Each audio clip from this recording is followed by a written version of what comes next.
Hello friends, welcome to the Cold War Prepper. My name is Lee, and I want to share with you some ideas. I've been watching a lot of lives. There are some that are really good. I really like them. And there's one or two I watch. I like the content, but I don't like the moderator, or I don't like the way they treat people. I believe in being kind, polite, and respectful to everybody. So, I kind of expect that from other people as well. Sometimes we can disagree. I have a different point of view. I've got 21 years as an intelligence analyst, intelligence collector, intelligence analyst. So I look at things a little bit different than a lot of other people do. Sometimes I know the classified aspect of it, and I can say you're wrong, but I can't tell you why. So I don't do that anymore because I don't want to get in those kinds of arguments. But anyhow, I've come up with 8 habits that I think would be good for us to consider as we go about our daily activity in preparedness and watching other channels and what people have to say and how they say it, okay? So let's go through these 8 habits of what I consider highly effective preparedness people. So habit number 1 is avoid euphemisms and trite expressions. And so, of course, the one that comes up all the time is you have a discussion about precious metals, and somebody says can't eat silver, and my response always is can't eat a Gerber knife either. And they say, but you can't. No. You used a trite expression. You said you can't eat it. So if you're going to say you can't eat it, then that is now a standard you have to apply to everything. So if you're not willing to apply that standard of can't eat it, edibility, to everything, don't apply it to anything, okay? Why not just say, I don't place any value in it. I don't see any value in it. I don't see a time where it's going to be a time or a scenario where having precious metals is going to be valuable. I can't argue with that. That's your personal opinion. But when you say you can't eat it, but then you value something else that you also can't eat, that's hypocrisy, okay? Another one that comes along is people are going to tell you that it's always better to do it yourself and not to buy anything that's pre-made. I disagree with that. There's a triangle, and in that triangle there are 3 points. And it says high quality, inexpensive, and quick, okay? So you can only have 2 of those at any one time. You can either get high quality and quick, in which case it won't be inexpensive. It'll be very costly. If you want it high quality and inexpensive, it's going to take you a while to go through all the sales, put everything together, do it yourself. If you want it quick and inexpensive, it's not going to be that good, okay? So that's kind of the rule. So I will tell you that I put my bob together, my bug out bag together. I used an Alice Pack medium, and I bought it at clothing sales at Fort Hood in about 1981, I'm going to say, because I had just been assigned to Goodfellow Air Force Base as an instructor for the 98 Golf the Russian voice intercept operator course. And so I bought an Alice Pack at Fort Hood Clothing Sales and started putting my bob together. I had that bag for about 35 years. I was constantly upgrading, changing, putting new stuff in, taking old stuff out. I've got some stuff out in the garage that's 50 years, 40 years old it's been replaced. It's been upgraded. You're going to upgrade regardless of whether you do it yourself or whether you buy somebody else's. About 2015, when I was HR director for an electric power company up outside of Waco, my get-home bag, it was a bob, but I called it my get-home bag, was stolen out of the back of my car. Here's another key thing is make sure you have a detailed list of all the items in your get-home bag or bug-out bag, because if it does get stolen, you're going to rely on that list as well as the replacement cost of every item in that list for your insurance claim. I am sure I lost $1,000 at least replacing the contents of that. I felt naked. I wanted something quick and I wanted something good. So I was willing to spend the money. I ended up getting an Echo Sigma bug-out bag. Fantastic bag. I've replaced very little of it. I've added some good stuff. I've added a LT Wright Genesis knife that I just absolutely love. I mean, you're going to constantly upgrade. You're going to constantly do it. So don't let that be a barrier. If you want something quick and good, get it from a manufacturer. Now beware of the $100 things. I mean, it's going to cost you some money to get a good one if you're going to get one that's pre-made. But don't let other people talk you out of that. I've been doing this for almost 50 years. And I will tell you that whether you get it pre-made or whether you make it yourself, you're going to constantly upgrade it anyway. Okay. Number 2, don't make decisions without knowledge, facts, or research. And when people tell you something, ask for a source. Where did you hear that? Where did you see that? How do you come across this information? So Will Rogers said it best. It's not what you know that gets you in trouble. It's what you think you know that just isn't so. And so people, we make rash decisions. I've seen, especially in religion, I've seen people make accusations based on their suppositions, which are not accurate. And so we have a men's breakfast. We get together every Tuesday morning. One of the friends made a religious statement. I said, And rather than challenge him on that, I said, I need to do some research. So I came home, spent 4 to 6 hours researching the canons of his particular denomination and trying to understand where he's coming from and why he said it the way he did. Now, I think I know a little bit more about his beliefs. I'm not going to challenge those because that's his belief system. But I do understand a little bit better why he believes that way. So do I agree with it? No. Am I going to argue with it? No. But do I respect it because that is his belief and he has a system around it? Absolutely. So I respect him a little bit more because now I understand where he's coming from. Okay? So do your research. Don't just take things at face value. There's all kinds of lies out there that people promulgate that you need to just forget and do your own research. Then Mark Twain said that no amount of evidence will ever convince an idiot. So you can show an idiot all the facts in the world and they won't believe you. Of course, now St. Augustine kind of said the same thing, 1,300 years ago. And he said that to a believer, no amount of evidence is necessary. And to a non-believer, no amount of evidence is sufficient. No amount of evidence is sufficient. So, and that's kind of that same thing is if somebody's mind's already made up, don't confuse them with facts. They don't want to hear the facts. There are all kinds of self-made know-it-alls who have made up their own facts and are convinced of it. And so you're just going to confuse, and it's going to be a futile situation for you. Don't argue with people like that. Just move on. Learn from somebody else.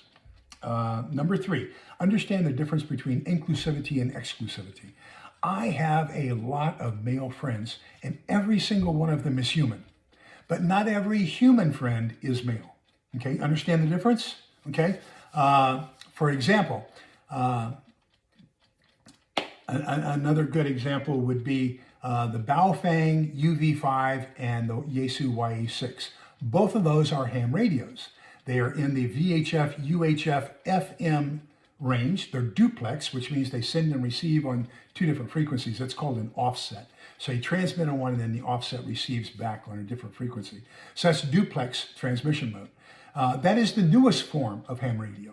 The old one, the one that I first got involved with back in the 60s is HF shortwave, AM or CW.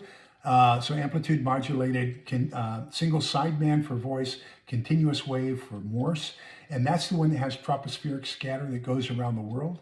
So when you talk ham, it's not just Baofeng and Yaesu. It's not just the ones that are repeater dependent.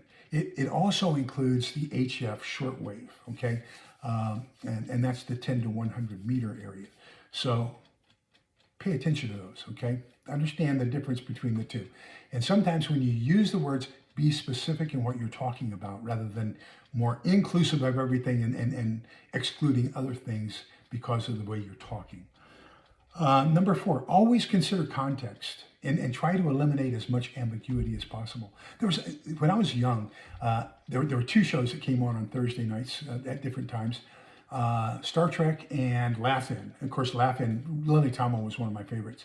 I remember her as Edith Ann sitting in the rocking chair one night, and she came across with something I think is very profound. And she was rocking because it looked like she was a 3-year-old in this rocking chair. And she says, I've never told a lie in my life, but I do know how to create the truth, and that's the truth. And how many people are out there creating the truth? But also on a different channel, there was something called Star Trek. And there was this one episode, and the episode was called The Devil in the Dark. And they were on the planet Janus 6, and these guys were mining for silicon. And there was a silicon-based creature and the mining operations was disturbing its habitat and destroying its youth and destroying its eggs and everything. So they were fighting. The miners were fighting these silicon-based creatures for the entire show. Finally, at the end, the mother of the silicon-based creatures sits on a rock, and all of a sudden steam comes up. She's etching something into the rock, and she gets up off the rock, and it says, "No kill I." So that's kind of an ambiguous statement, is that I won't kill you or please don't kill me, okay? So the story left it at that. So that was an ambiguous meaning in that. So please be specific in what you mean and what you say. Don't leave ambiguity, because ambiguity leads to misunderstanding, and it also leads to arguments. And we need to avoid that as much as possible. Another place where we can be ambiguous or misunderstanding is in taking a look around us at military traffic. For example, I'm surprised. This is the first year I can remember where the annual Robin Sage Q qualification training for the Special Forces has not been big in the news, the imminent martial law, okay? It's been going on for 40 years. It happens every year, but civilians don't understand that. The same thing every year, National Guard units, even down to the armory, down to a company, battery, squadron level, they are going to go to the National Training Center for training, okay? And so they have to load their vehicles up and either convoy from wherever they are to NTC at Fort Irwin, California, or they're going to put them on a train. Well, there's only 12 weeks in the summer, and there's over 1,000 units that have to be trained. The numbers don't jive. So that means that there's going to be traffic, vehicles moving into and out of Fort Irwin quite extensively over the course of maybe 6 months. Now it does get a little bit heavier, a little bit more traffic in the summer months, and that's coming up. But right now, I would say we're at the beginning stages of the annual 2-week Reserve National Guard training that's going to be taking place at NTC at Fort Irwin, California. Do not be alarmed and do not jump to conclusions over seeing military vehicles either on rail cars or convoying going towards a training post. And then, of course, the other one is, aircraft traffic. And so people start talking about, oh, I saw a helicopter today. I saw a military helicopter. That's a threat. No, it's not. The aviators is what we call them in the Army. Pilots in the Air Force and Navy. But the aviators have to have qualification runs. And so, for example, when I was with the second area, I was in the 207th MI Brigade, which was the MI Brigade in support of 7th Corps headquarters. We had 3 battalions. We had the 2nd Aerial Exploitation Battalion, we had the 511th Tactical Exploitation Battalion, and we had the 307th Operations Battalion. And that 2nd Aerial Exploitation Battalion had OV-1 Mohawks. Those OV-1 Mohawk pilots had to do a minimum 300-kilometer flight once every 3 months in order to maintain flight status. So what they would do is they would leave Stuttgart, Germany, where we were located, and they would fly to Rota, Spain, and then come back. So those kind of long-haul flights are mandatory for aviators in the military. So you're going to see all kinds of qualification flights. You're going to see all kinds of things going on. There's also movement of personnel. There's also movement of all kinds of things. Just because you see a helicopter or 2 overhead, and you normally don't see a helicopter or 2 overhead, does not mean that we're going to war, okay? Don't read more into it than there is there.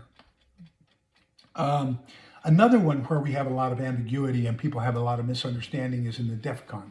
So DEFCON is a defense condition. It's classified. I was exposed to it twice. Both times I was the field duty officer at a brigade level or at 7th Corps level when I was in Germany. As the field duty officer, I had to read the incoming messages and everything else. And so I know what they contain. I know how it goes. I know there are a lot of people who are trying to analyze it and saying this is what it is. And we're going to get into that next about making declarative or absolute statements about things you don't know for certain. But I will tell you, DEFCON is classified. It has been classified. The DEFCON.com is a best guess by a civilian company. Now you're going to see people say, well, my cousin says, or my son says, or whatever, that it's posted on the gate. No, it is not. It is classified. You don't put classified things on the gate. So the defense condition, and number one, it's primarily targeted towards strategic assets. The bombers, our ballistic missiles, and our submarines that have our triad, our nuclear triad. That's what it's primarily targeted towards. And so I'm going to ask you a question. Knowing whether that bomber pilot is sitting in the cockpit of his bomber or sitting in the ready room with a truck close by so he can get to his bomber, does that really affect how your life goes on a day-to-day basis? Because that's the difference between a 2 and a 3. Is that going to affect how you go about today? Do you really need to know that? And that's the difference. So why worry about it, okay? And people will take volume of traffic as an indicator. Possibly. I'm a traffic analyst. That's what I look at, and I'll give you a little bit about that later on, about how we do traffic analysis and take a look at things that are transmitted over the air and how we interpret those. And I'll give that to you. I'll give you a basic class of that, and but just beware. What other people analyze may not be accurate. Okay, it's going to be a best guess. Now, those people who tell you they see it at the front gate, there are things that are posted at the front gate. The force protection condition, FPCON, or the ThreatCon, or the INFOCON, or the REDCON, or CYBERCON. All of those could be posted at the front gate, but those are different things. They are not the DEFCON, okay? So, and each one of those is going to depend upon whether you have to show your ID card to get on post or not. Oh, by the way, in the Army, we call them posts or forts. We don't call them bases. Bases are either Navy or Air Force. And I think that the Marine Corps pretty much calls theirs camps. But we also have camps in the Army too. Okay, so that's that. So I want you to be aware, DEFCON is classified. Nobody knows what it is except the people who are intended to know what it is. And I found out accidentally because I was on the field duty officer status a couple times. Number 5, avoid absolute or declarative statements. This is exactly what it means, or this is the only way it can be. Those are declarative statements. As an analyst, as an intelligence analyst, you'll never hear me say this is an absolute. Okay, there's one channel the guy keeps coming across that says the Bible says. In Ezekiel 38 and 39, it says that Russia and Iran will attack Israel. No, that is an interpretation of what the Bible says. What the Bible says, if you read Ezekiel 37 or 38 and 39, it says that Israel will be attacked by Gog, the prince of Meshech and Tubal, by Persia. Now, that's a good one. We can say Persia is most likely Iran, by Cush, Put, and with them Gomer, Beth Togarmah, and Zaphon. Russia's not in there anywhere, okay? So when you make a declarative statement, the Bible says, make sure you say what the Bible says, not what you interpret the Bible to say. Those are two different things, okay? Another declarative thing is high priority traffic. Okay, so as a traffic analyst, okay, which is what signals intelligence analysts do, is we take a look at the externals, even if it's encrypted. Okay, we can tell a lot of stuff from the externals. Who's talking to who? What are the call signs? What frequency are they on? Is it simplex, that is that everybody's transmitting and receiving on the same frequency, or is it duplex? I'm transmitting to you on one frequency and you're responding to me on a different frequency, so that, that makes it a little bit different to find out who they're talking to. Call signs. Transmission mode. Is it Morse, continuous wave, AM? Is it FM? All these different kinds of things. Now, there are different modes of encryption, okay? So you can have mechanical encryption, which is the all that kinds of stuff, or you can have manual encryption. And manual encryption, there are two forms. You can use a code system or you can use an encipherment system. With an encipherment system, there are two forms of it. You can either use a transposition system, which means that the character retains its identity but changes location in the message, or you can use a substitution system where it retains its location but changes its identity. So that's like the cryptograms you see in the newspaper. So that is a form of encryption. So when somebody sees an encrypted message, but they say it's not encrypted because they didn't use mechanical encryption, they're wrong, okay? It has been manually encrypted. So the form of encryption can be something like the JN25 system we broke that told us that the Japanese were going to attack Midway. We only read about 1/5 of that, about 20%, but we were able to deploy the entire Pacific Fleet in response to the attack on Midway. And then you also have group count or character count, or something is going to be included in the external somewhere. Let me see, where am I? Transmission mode, priority. So priority, for somebody saying this is a high priority message, that doesn't make sense, okay? There are 4 that I can tell you about, priority transmission codes, okay? So 3 Ps is priority.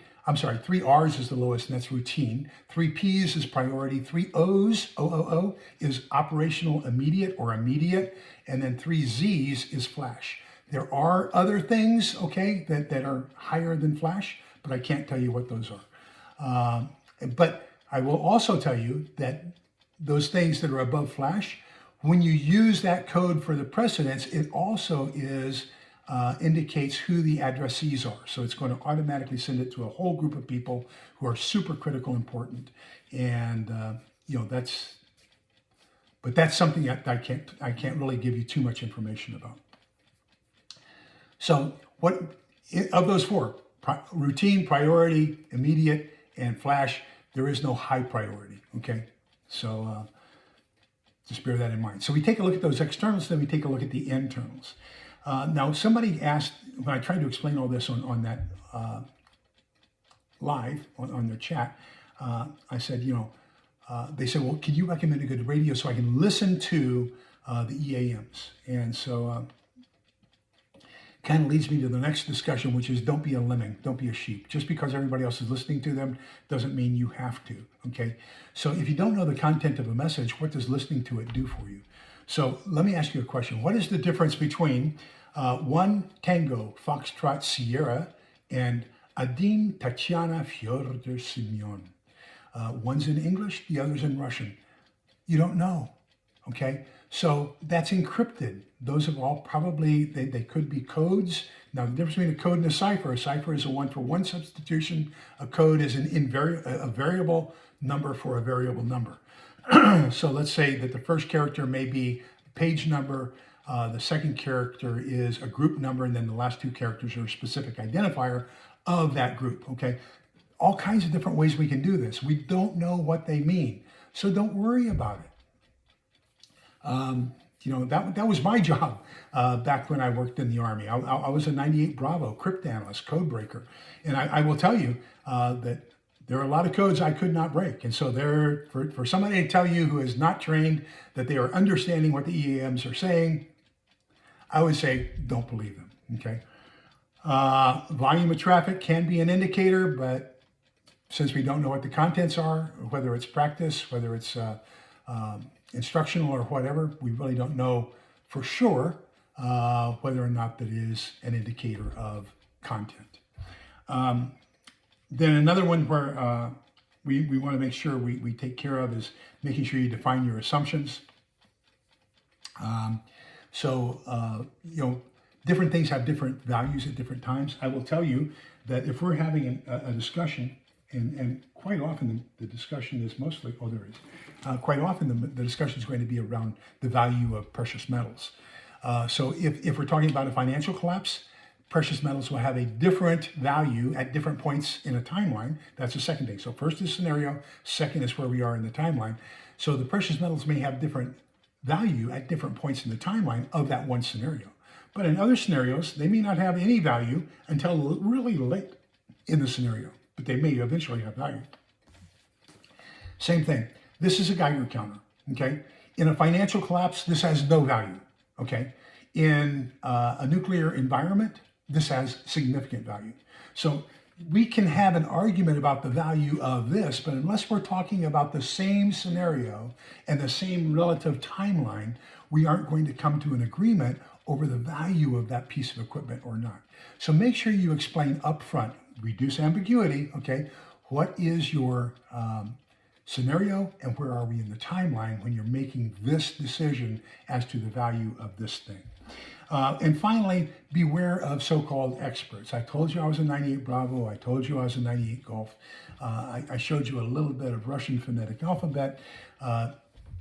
You can believe me. You don't have to.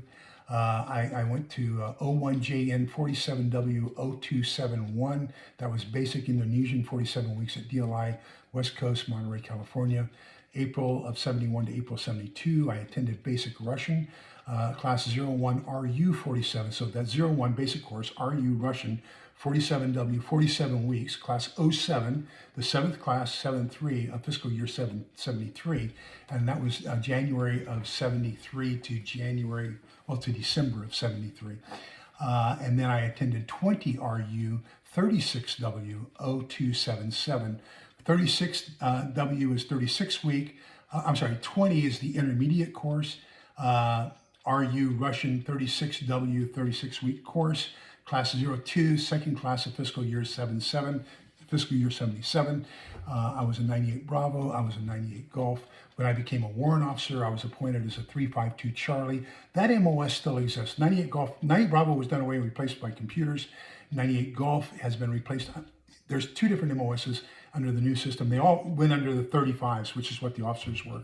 So it's 35 Papa and 35 November. I think Papa is the cryptologic linguist and November is the analyst. So when I became a warrant officer, they made me a 352 Charlie. You can look that up. That's an electronic warfare signals intelligence analyst, reporter, traffic analysis technician, which is what we talked about, those externals on the stuff. So that's basically my career. And then after that, I got my master's and MBA in production operations management. I love factories. I also got an MPA, master's in public administration, in human resources management. And that's how I got into HR for all the different organizations I worked at. So that's a little bit about my background. You don't have to believe it.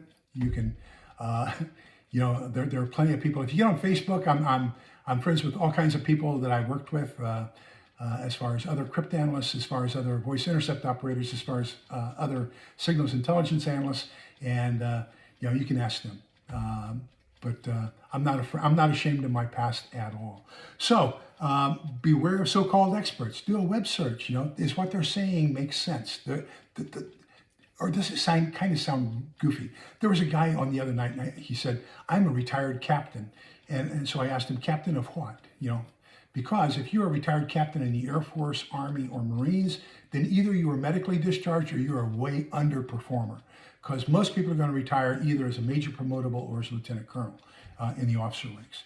Now, if you said Navy, a Navy captain is an 05, is it? No, it's an 06, a colonel equivalent, bird colonel equivalent in the Army. So that would be a little bit of an overachiever.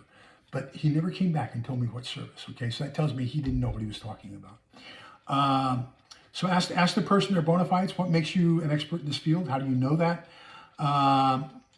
So another one that we need to just think, what is the purpose of a nuclear strike? It's to take things out. So a lot of people are thinking that it's going to be, you know, Armageddon, that it's going to be the things that we see with Beyond the Thunderdome and stuff like that, nuclear wasteland. Well, that's going to be if it's all ground strikes, because you have to understand the difference between an air burst that produces minimum fallout and a surface burst which produces maximum fallout. Okay, you want to destroy the population or the defense capabilities, but not necessarily contaminate the earth.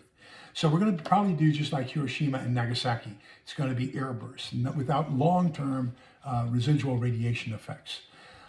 So the other thing is, in order to avoid contaminating the entire earth, we're probably only going to use them against strategic targets. So if you're next doors to a National Guard armory, that is no threat to the enemy.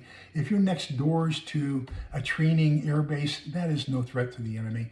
If you're next doors to Fort Hood and an armored division or a CAV division, in all reality, that's no threat to the enemy, because you've got to load all that equipment up on an airplane or on a boat and get it over to them in order for it to be a threat to them. So is that going to be a primary strike in case of a nuclear exchange? I don't think so. So, you know, start asking yourself some of these hard questions. And so those are some ideas. I hope it will help you to clarify. And if you'll use those 8 key concepts, I think you'll stay out of trouble. So remember that we're all in this together so we can come out the other side together. Please be kind, polite, and respectful to each other, because togetherness is the key. Take care. Bye-bye.